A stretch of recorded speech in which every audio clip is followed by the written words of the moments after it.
vibraciones transientes. Buenas noches, buenos días, bienvenidos, bienvenidas, bienvenides todos. Empieza ahora con ustedes, con ustedes, con ustedes, con ustedes, con ustedes, con ustedes. Es desde ahora ya, el mejor vehículo para compartir, para escuchar y para sentir, y bueno, sin más preámbulo, vamos a darle la bienvenida a nuestro invitado del día de hoy, Álvaro Núñez Carbullanca. Hola, hola. Hola Álvaro, Hola. ¿Cómo estáis? Hola Cristian. Voy a aprovechar de saludar a la gente de Radio Tsunami y bueno, Rodrigo, que está en línea por ahí, me dice que suena, así que a disfrutar. Álvaro, querido amigo mío, para mí es un placer poder hacer este primer episodio contigo, te quiero agradecer. Y para la gente que por ahí no te conoce ni a ti ni a mí, que digamos es la mayoría de la humanidad, cuéntanos un poquito, ¿dónde estás y qué estás haciendo? Primero que todo, saludo a mis queridos radioescuchas. Excelente. Quería decir esa palabra radioescucha, perdona, pero quería decirle. Me acordé, me acordé de Papelucho, que la decía mucho, mis queridos radioescuchas. Yo, soy chileno como tú. Crecí en la Patagonia chilena. ¿Dónde naciste, Álvaro? Y nací técnicamente en Santiago, pero en realidad no sé, a los 2 meses ya estaba viviendo en Coyhaique, una ciudad en plena Patagonia, digamos, una pequeña ciudad. Y estuve ahí hasta los 12 años. Wow. 12 años estuve. Y después llegué a Santiago y estuve en Santiago por, digamos, 23 años, hasta que a los 35 años, en 2014, decidí, bueno, lo decidí antes en realidad, pero en 2014 lo concreté y me fui. ¿Dónde? Y desde el 2014 estoy en Italia, en Roma he estado y en Milán, más o menos, viviendo. Y eso ha sido en términos geográficos mi vida. Ahora estás en Milán. Ahora estoy en un pueblito pequeño cerca de Roma que se llama Rignano Flaminio. ¿Qué tan pequeño es ese pueblo? Pequeño como, por ejemplo, podría ser Lampa, tipo. Pero con la cualidad que es un pueblo medieval. Entonces las casas son estas clásicas casas de los pueblitos históricos que se pueden ver, digamos, en diversas manifestaciones culturales italianas. Y en una de esas casas medievales estoy yo en este momento. Muy inspirador, ¿o no? Sí, es muy inspirador. También algo sorpresivo, digamos, que surgió hace poco tiempo, no vivo hace mucho tiempo aquí. La vida ha cambiado, los cambios se han acelerado también, producto sea de la pandemia que de otras cosas. Y la resultante de esas aceleraciones y de esos cambios es que yo en este momento estoy en este pueblito, reconstituyendo un poco la vida también. Eso me recuerda una de las últimas veces que nos vimos en presencial, como se dice ahora, cerca de todo, o sea, en Tobalaba, pero tú estabas ahí en una tarea personal de caminar todo el Mapocho. Me acordé de eso Sí, cuando me dijiste 2011. Lampa. Eh, exacto, eso fue el 2011, Pero que hiciste desde el cajón del Maipo hasta dónde llegaste. ¿Cuál en fue? realidad el río Mapocho parte, bueno, todos los ríos son particulares porque son, por así decirlo, como si uno los analogara a árboles de agua, Ujú. parten de muchas raíces, por así decirlo. Sí. Y en ese proyecto, digamos, elegí la raíz más profunda, la que se mete más hacia la cordillera, y eso es, llegué hasta un glaciar en el Cerro Plomo. Desde ese glaciar partían, ¿cómo se dice?, vertientes, que después constituían un pequeño riachuelo y que progresivamente se iba agrandando hasta constituir lo que después se llama el río Mapocho. Entonces partí desde el Cerro del Plomo, caminando. Bueno, a nuestros queridos radioescuchas tengo que explicarles que hubo una situación, nosotros íbamos a partir la semana pasada con este hermoso programa, pero tuvo un problema y se me murió el disco duro.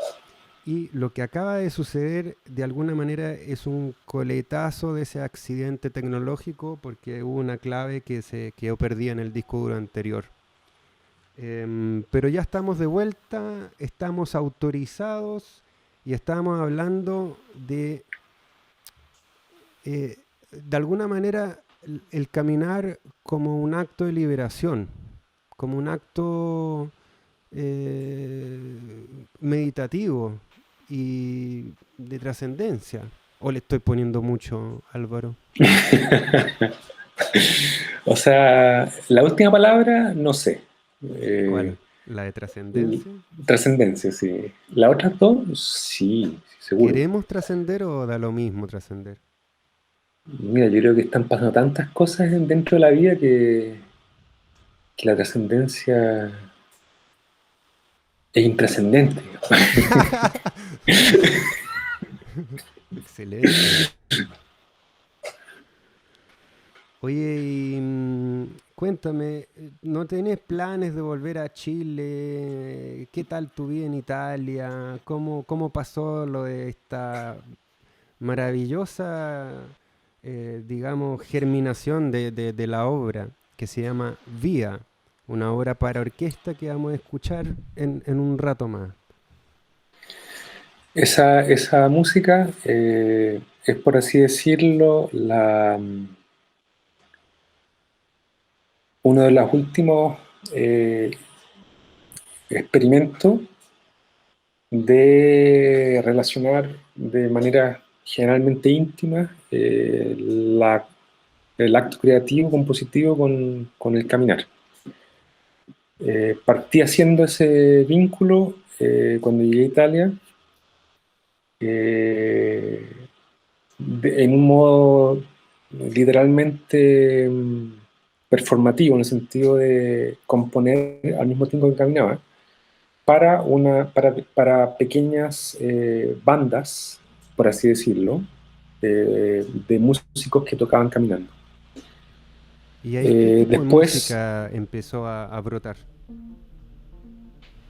fue muy todo ese momento, que fue el inicio de mi llegada a Italia, que fue un momento bastante, por así decirlo, eh, rico de novedad, pero también complejo, complicado, con hartas, digamos, dificultades económicas, porque de alguna manera me fui de Chile. Me fui, por un lado, me fui relativamente tarde en el sentido de cuando uno se va del país, digamos. Por otro lado, no me fui a estudiar, aun cuando después estudié para tener el permiso de residencia. Pero me fui nomás. O sea, Y en ese agarraste tus irme, cosas y te mandaste a cambiar. claro, entonces ahí en ese contexto, el punto de articulación, digamos, del irme, del ir a Roma particularmente, era desarrollar un proyecto independientemente, o sea, por mí nomás, digamos, no tenía ningún tipo de financiamiento, nada. que era componer, desarrollar 7 pequeñas composiciones, pequeñas músicas, que fuesen hechas caminando, fuesen hechas para instrumentos, para músicos que las tocasen caminando. Una experiencia y un proyecto bastante utópico que fue realizado y de las cuales, o sea, 7 piezas, de las cuales fueron tocadas 2 y las otras están ahí, digamos, esperando en algún pliegue de la existencia que se pueda hacer. Pero eso quiero que se sea alguna vez. Y de alguna manera fue mi regreso a la composición y a la música, porque me había ido un poco de la música en Chile los últimos años que estuve en Chile. Por cosas bellas, en el sentido que las estaba habitando de modo caro. O sea, no me fui de la música totalmente. Me fui de la música en sentido pasional, por así decirlo. Y estuve trabajando los últimos años antes de irme, aparte de hacer clases de música y todo eso. Estoy trabajando harto en la Patagonia, en un centro de conservación biocultural, como llaman aquí, que reunía a científicos, artistas, filósofos y gente de la comunidad Yagán en Puerto Williams. Y yo trabajaba con ellos articulando proyectos de interrelación entre diversas disciplinas. Entonces pasaba harto allá y se me fue un poco, no la vida, pero ese periodo en estar ahí intensamente, viviendo también muy comunitariamente. ¿Cuánto tiempo estuviste ahí? Y yo viajaba, no es que estaba ahí fijo, sino que viajaba por temporada. Estaba todo el verano, parte del invierno y a veces parte de la primavera. Porque en el resto del tiempo yo tenía que trabajar, digamos. Tenía, como te digo, hacía clases y todo eso. ¿Y esas clases están dentro del ambiente académico, universidad, ese rollo o no necesariamente? Tenía como dos como, por así decirlo, mundos. El mundo académico, donde hacía clases en 2 universidades, pero pocas clases, no hacía tanto. Y el mundo en donde hacía clases en mi casa. Tuve varios alumnos con los cuales establecí una relación de mucha cercanía, casi ya como de compartir, digamos, más que clase. Y también visitaba frecuentemente una comunidad de músicos en Valparaíso, en Viña en realidad, articulada por Andrés Alcalde, que yo creo que tú conoces ahí de referencia. Sí, también iba para allá bastante. Tiene un premio nacional, no, un premio de la presidencia. Exacto, el premio presidente de la República. Sí. Y iba también, habitaba ese espacio, entonces estaba en varios espacios como habitando, contribuyendo también, hasta el momento en donde decidí emigrar sin saberlo en ese momento, porque la decisión fue bastante inconsciente en el sentido de onírica, bastante impulsiva también. No fue estrepitosa en el sentido que la preparé, o sea, junté plata y todo. Pero fue... No fue un accidente desastroso. No, en el sentido, o sea, la preparé por 2 años, así, la preparé, digamos. Bueno. De hecho, entre medio yo me iba a ir antes, pero me enamoré y no me fui. Pero después eso se acabó y ahí... Bueno, la cosa es que estando en Italia descubrí que de alguna manera estaba olvidando una práctica de creación que era casi como vital en la vida mía. Que la desarrollaba con comunidades en Chile, pero había mucho que hacer dentro, mucho trabajo que hacer, muchas brechas que alcanzar, que llenar. Entonces ha sido muy interno todo este proceso, muy de elaboración íntima, casi psíquica, digamos. Mm.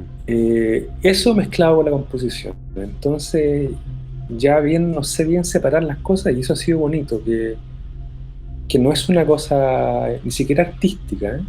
Sino que es una cosa bastante existencial. ¿Cuál es la No podría ser de otro diferencia? modo porque, sí, porque a veces uno, dependiendo de los contextos culturales que habita, a veces los contextos artísticos pueden llevar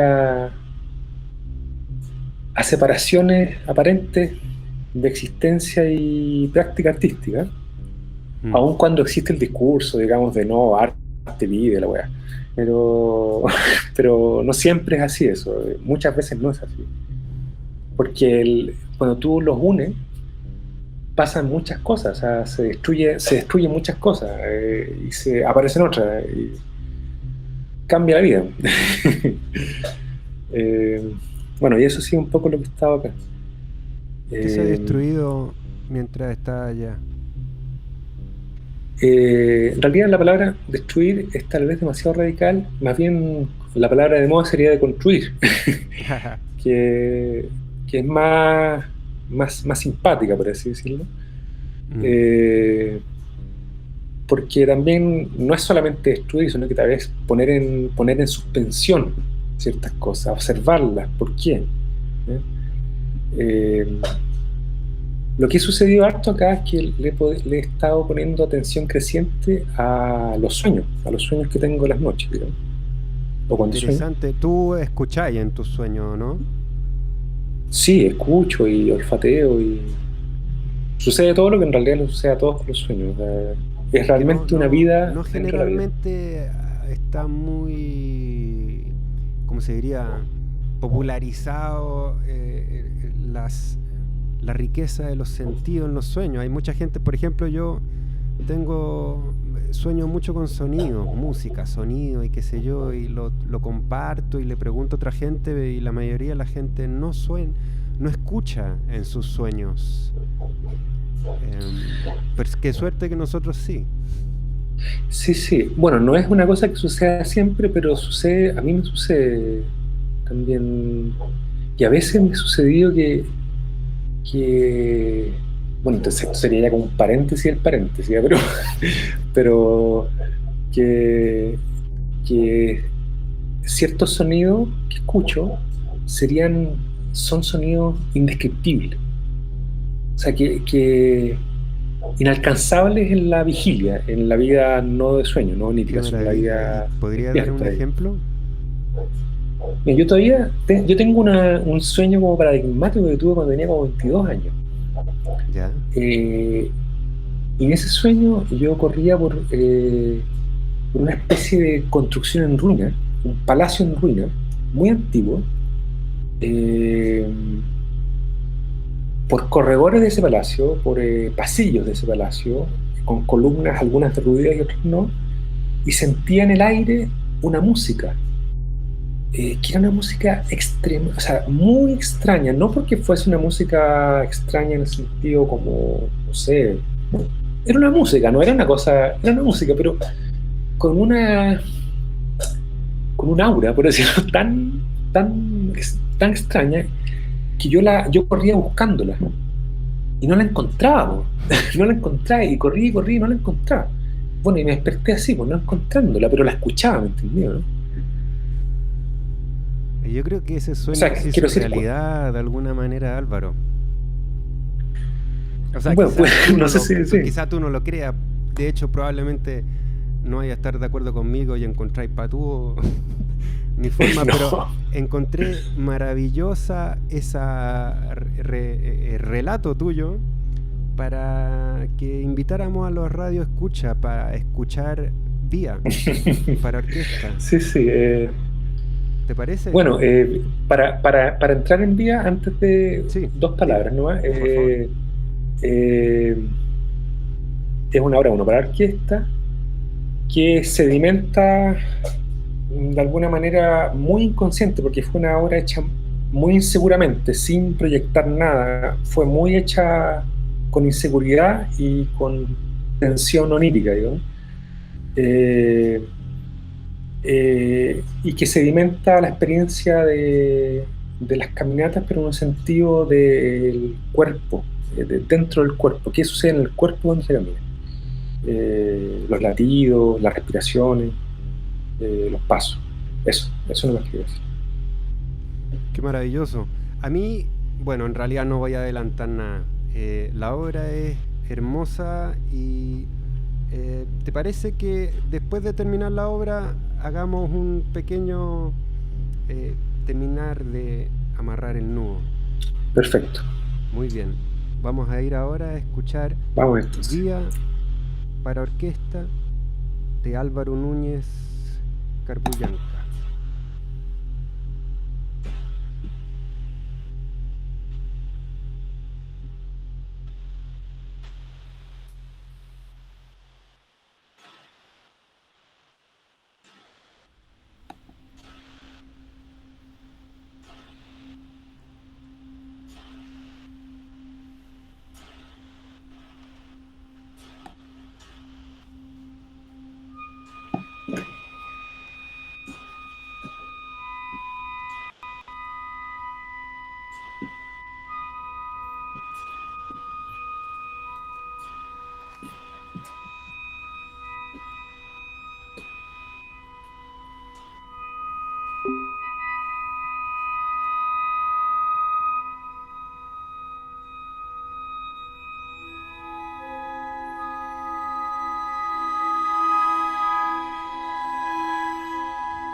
Ahí estábamos escuchando Vía para orquesta de Álvaro Núñez Carbullanca.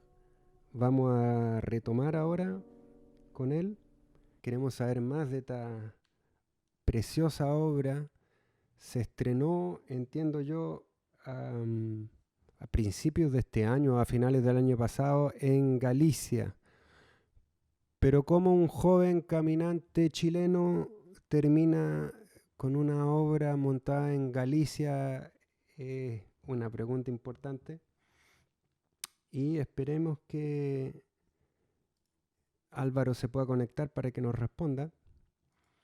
¿Aló? ¿Aló, aló? Ahí retomamos con Álvaro. A mí me parece envolvente tu obra. Me encanta esa cosa orgánica que se siente, cómo va creciendo, cómo va convirtiéndose. Pasa desde algo suave, angelical, a esta monstruosidad, donde a veces también en esos, como en esos golpes, no sé si golpes, pero como grandes respiraciones, ¿no?, de la orquesta, a mí me resuena un poco con el sonido rajado, el sonido de los chinos o toda esa tradición, quizás. A mí me resuena eso. Cuéntanos, quizás partir por el lado como de los créditos, cuéntanos un poco de cómo lo que acabamos de escuchar, cómo se hizo realidad. Sí, bueno, fue ejecutada por la Orquesta Nacional de Galicia en abril de este año. Esta música obtuvo un premio que otorga la región de Galicia, la Comunidad Autónoma de Galicia, ¿no? Premio de composición. Y esta música, digamos, obtuvo ese primer premio. Y parte de ese premio, aparte de la parte, digamos, monetaria, era también la parte de tocar, de que se comprometían a tocar la obra. Ya, Entonces, maravilloso. en ese contexto, digamos, es ese concierto. ¿Y esto cuándo fue? La interpretación la ejecución fue en abril de este año. Y el premio fue, me lo dieron a principios del 2020, justo antes de la pandemia, justo antes de que iniciase la pandemia. ¿Qué pasó en ti a nivel de sensaciones cuando escuchaste la orquesta? Fue una experiencia que fue de menos a más, en el sentido que los ensayos partió todo pésimo. Así, en el sentido que los músicos no estaban muy interesados, el director tampoco no sabía estudiar mucho la partitura, entonces un poco tuve que luchar un poco para que se entusiasmaran. y finalmente estuvo bien. De hecho, la segunda prueba, el segundo ensayo fue muy distinto al primero, y ya el tercer ensayo fue impresionante, porque cuando lo escuché, yo estaba en el palco, digamos, ahí, en el ensayo, y se me vino encima como una cascada. De hecho, me cargué las lágrimas, pero no tanto como de emoción, oh, qué lindo lo que hice, sino que como que era mucha energía la que venía, entonces era difícil de contener esa energía. ¡Wow! ¡Qué cambio desde la primera sensación! Vertiginoso. Sí. Y eso no fue una experiencia también para mí nueva, porque tú lo dijiste en un momento, una eclosión, hablaste de una eclosión. Y creo yo que este periodo, esta música y otras músicas que han hecho en estos últimos 3 años han sido una suerte de pequeña eclosión de mi música, de lo que hago, un pequeño como renacimiento, por así decirlo. Creo que estamos quizá a nivel planetario en un cambio de fase, en un cambio de época. Sí, absolutamente. O sea, basta mirar todo lo que está sucediendo. total. Sí, sí, absolutamente. No, y se siente, o sea, se siente también a nivel personal, digamos, eh, eso que decía Schoenberg en su segundo cuarteto de siento aire de otros planetas. Así de manera pomposa, pero un poquito sí, un poquito como que ahora como, esperemos que no vengan los fascismos que vinieron después de esa frase de Schoenberg, digamos, los periodos fascistas, digamos, y nazistas. Sí, estamos en un periodo donde hay muchos elementos que se han repetido de la historia. Entonces la idea, o sea, no sé si la idea, pero sería entregarse de manera absoluta a este cambio, a esta renovación, a esta eclosión, a esta primavera, a este cambio de fase, y o quizás también aprender de la historia, estar atento, por ejemplo, a esos fascismos latentes, porque o quizás no, o quizás definitivamente hay un cambio de época y el patrón europeo, americano, patriarcal, blanco, etcétera, se fue a la mierda y ahora viene otra cosa. Enhorabuena, quizás sea ese el momento. Sí, sí, yo un poco mi búsqueda, lo que un poco te hablaba antes de escuchar la música, lo que ha sucedido acá, que ha sido algo muy íntimo, no tenía tanto que ver con el hecho de estar en Europa, así, que obviamente sí, porque es otro lugar, digamos, otro contexto cultural, pero más que como el fetiche, es que este lugar me ha dado como y otra lengua también, el bien otra lengua que no sabía antes de llegar acá, una especie de estar jabonoso, por así decirlo, una metáfora, en la cual ya no tienes la lengua madre, entonces no tienes como la camita, digamos, la camita de lingüística cultural que te sostiene, y hay mucho vacío que en la relación cotidiana de la existencia. Entonces, y esos vacíos dejan ver cosas internas y al mismo tiempo muchas veces tienen que ser llenados creativamente porque tienes que seguir sobreviviendo. Entonces, ese estado, que es un estado de pasaje, no es un estado de certeza, sino que de pasaje, es un estado para mí nuevo y creo yo que quisiera siempre permanecer en ese estado, ¿sabes? O sea, no sé si siempre, pero al menos es un estado de mucho aprendizaje, ese estado de pasaje. Y creo yo que estas músicas están naciendo en ese contexto, de ese estado de pasaje. Qué maravillosas palabras, me hacen mucho eco.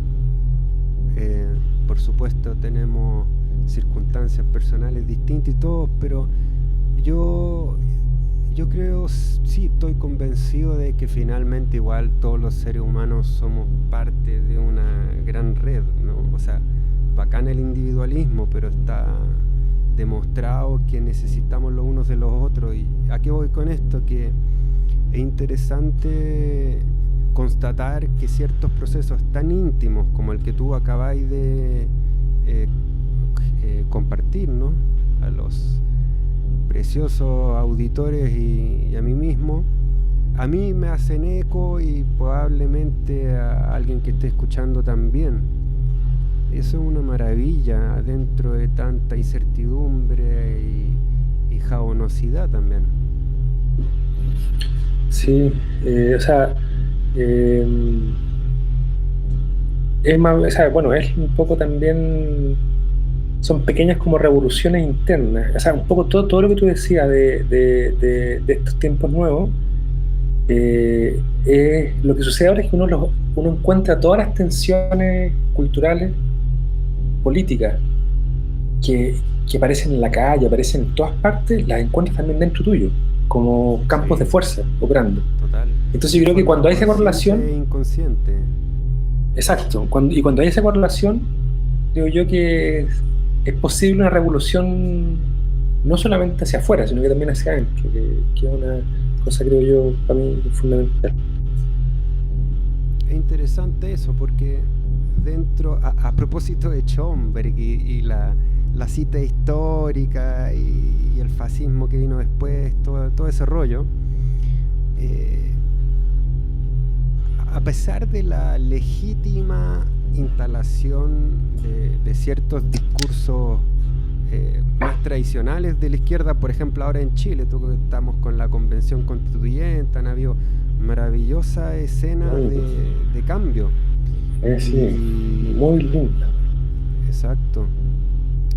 Y está esta situación en donde hay una cierta mirada en menos de procesos interiores. O sea, por ejemplo, plantear la revolución interior podría sonar burgués. No sé si me entendí. Sí. Como ver a la espiritualidad como algo inherentemente burgués. Es que yo creo que lo es. Yo creo que lo es. Porque, ¿Pero no es acaso la espiritualidad una cosa humana?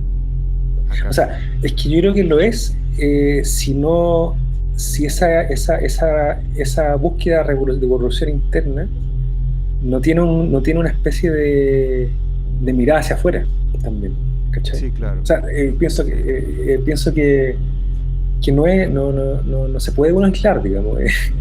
Sí, esa es la clave.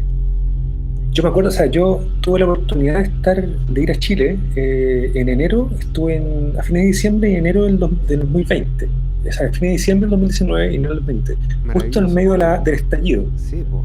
Fue un momento complicado porque mi papá se estaba en ese entonces muriendo y entonces yo estaba entre la muerte de mi papá y ir todos los días a la Plaza Italia, o como le dicen ahora, de la Dignidad. Claro. Y entonces eran dos estallidos, uno de muerte y otro de vida, ¿cachai? Entonces era una cosa tan cósmica lo que yo veía en las calles, que ahora se ha ido con justicia y con necesidad, obviamente, porque tiene que ser así, institucionalizando. Pero partió de algo tan cósmico, tan tribal y tan incomprensible también. No incomprensible en realidad, es comprensible, pero tan tribal. Y eso era una cosa que yo la podía ver también dentro de, no solo de mí, sino que de mucha gente. Eso. Estamos en un tiempo de cambio, de revoluciones. Aprovechemos de mandar un humilde saludo a la memoria de Luisa Toledo.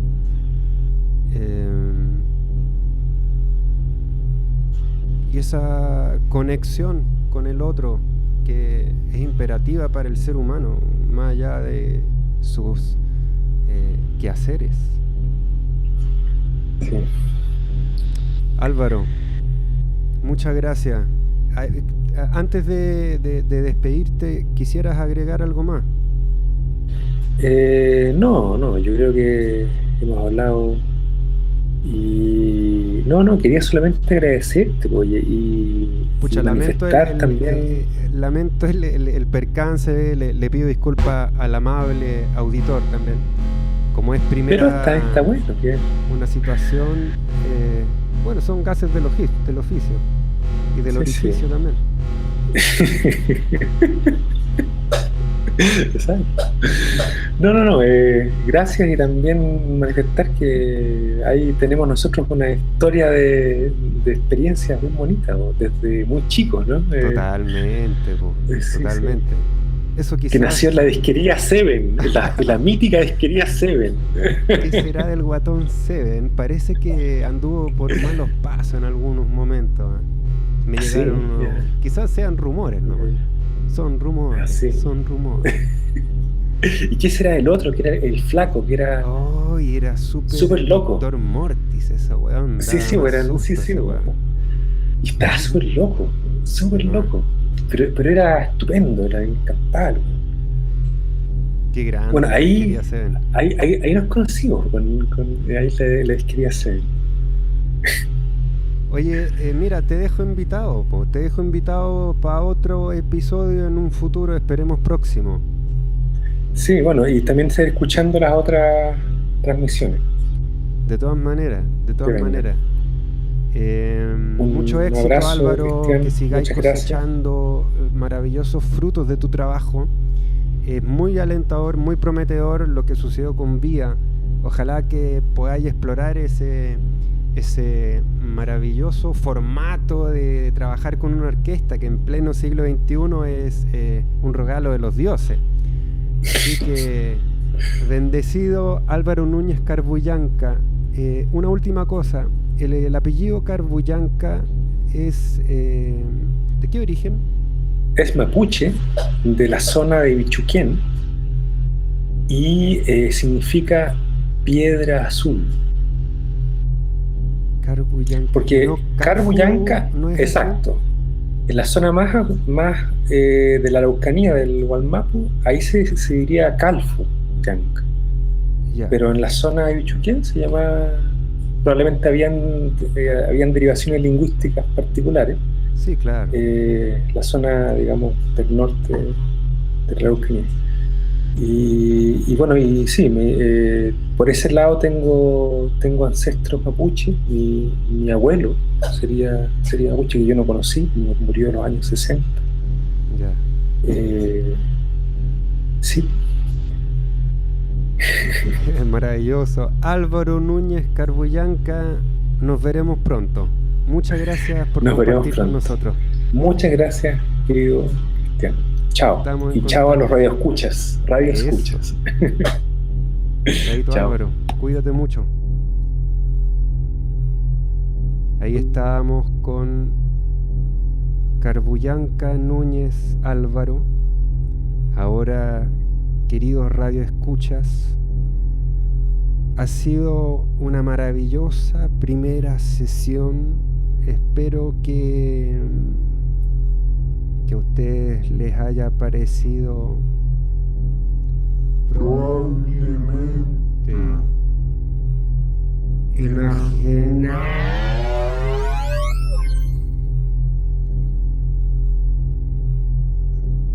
¿Qué sopa para characo?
the chemicals also came from the blood.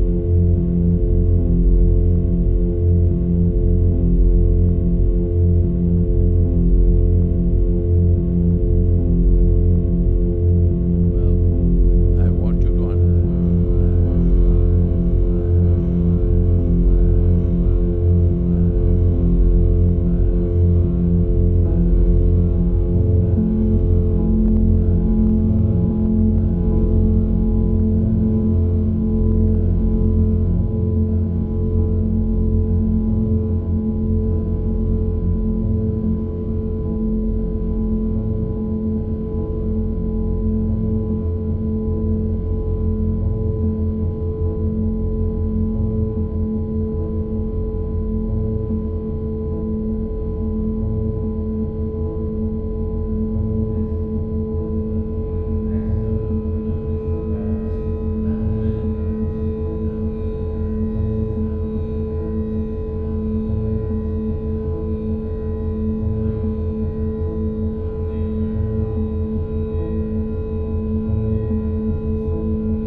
No te metas ahí, no te metas.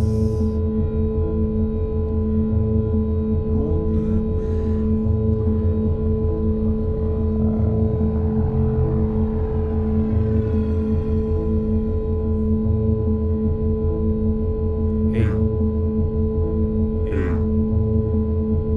Eso.